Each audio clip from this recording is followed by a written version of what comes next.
We're live. Hello and welcome back to another Truth Bomb Zero Bull. Except this time, this is a breaking news article. And it is breaking news concerning the current situation in Washington, D.C. with Operation American Spring.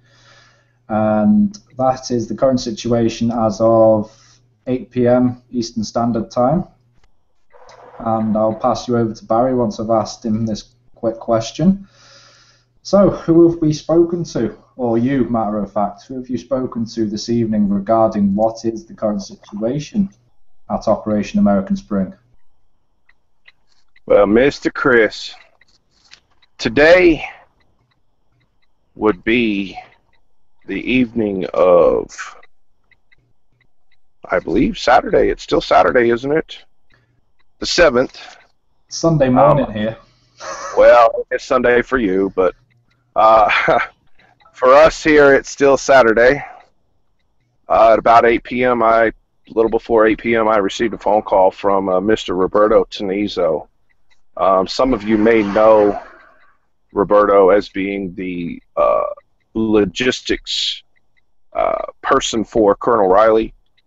He's not been very public because he's been, taking care of things behind the scenes and everything. But there was some information that he contacted me in regards to, and we had a quite informative conversation regarding the current status of Operation American Spring. Right. So, what was the concerning problem that he wanted to break with us? Because he realizes, obviously, that we're all about the zero bull and none of that BS that has been flying around as of late concerning OAS. So, what was it he had to tell you?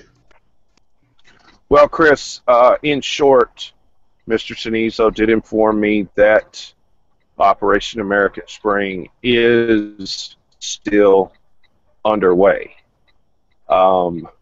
However, the events surrounding what is being portrayed and for obvious reasons, the Operation American Spring itself has begun to now follow the legislative part of what needs to happen with this in order to make it be fulfilled. As far as the participation of citizens in the marching part of it, there are still people there still doing what they're supposed to be doing as far as that goes. But Mr.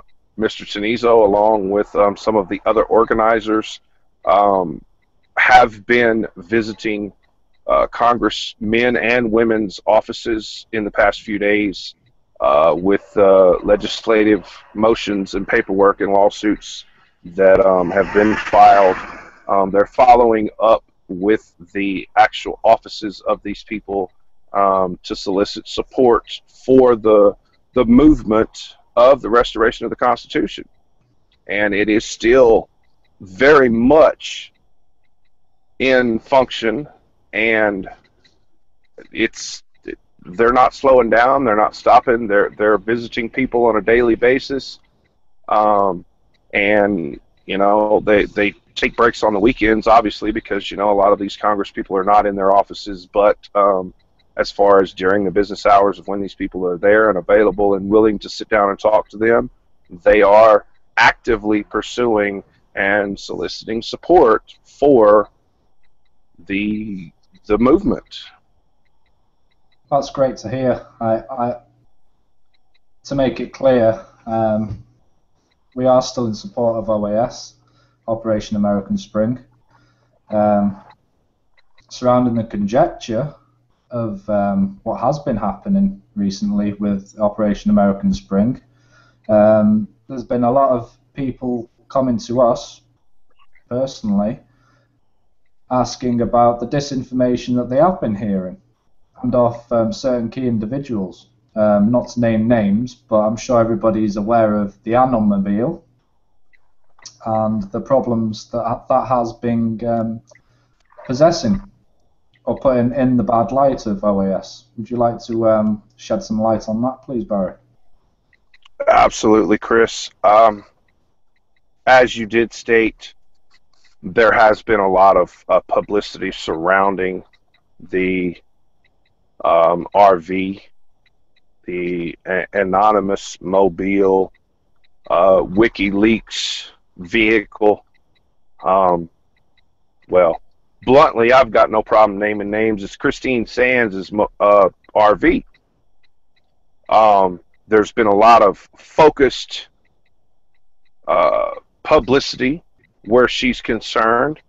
Mr. Tonizzo wanted to make it very, very, very clear that Christine Sands, along with her RV, have been removed from all areas of permitted access to Operation American Spring. She is not a representative of Operation American Spring. She has nothing to do with Operation American Spring. As far as her parking permits and presence in Washington, D.C., the only information that he had in regards to that was the fact that he had seen and noticed that she had moved her RV over into what is referred to as the tourist parking area and continues to do whatever it is that she feels like she needs to be doing. But he did want to make it absolutely certain that Christine Sands had nothing to do with Operation American Spring, nor anyone else that she was associated with directly had anything to do with Operation American Spring. She has been informed by Mr. Tonizzo's security people that she's no longer welcome. She's been served with no trespassing warnings by DC police for their permitted areas. And as far as her involvement, he wasn't real sure what her motivations were to begin with, but over the past few days it's become clear to him that she was not in support of the guidelines of Operation American Spring and was, quite frankly, dealt with, asked appropriately and legally to leave. And that's what's happened as far as that goes. That sounds like a breath of fresh air. I mean, it's got to be fair. We have been fighting the fact that she is actually, or was present with OAS since the day that she arrived. And the amount of conjecture surrounding Miss Sands, I hate calling her that name because that's not her name. Plus 18 here. Twat Waffle is my preferred name. And also the true anonymous. The true anonymous name for her, Twat Waffle, is no more. Nor that she ever was. So if there's anybody even trying to say that she's still there, she's not. And if there's anybody even suggesting that she ever was there supporting OAS, she wasn't. She's done more damage. She's done more damage on her own with a few other people there than the CIA could have done or ever dreamed of. Or the NSA, or the FBI, whatever she wants to call it. Is there anything that you would like to add with that, Barry? Well, to go you one step further, I was also informed while on the phone, in the process, in the midst of having the other part of the conversation, an individual that we all know, Mr. Michael Powers, was seen for unknown reasons that no one has been able to get an answer to, taking photographs of license plates and VIN numbers from OAS organizers' vehicles. I was on the phone and heard the confrontation that happened between Michael Powers and the security officer, as well as the DC police. And to put it bluntly, Mr. Powers has been asked, again, legally and as nicely as can be, to no longer be present with OAS permitted areas.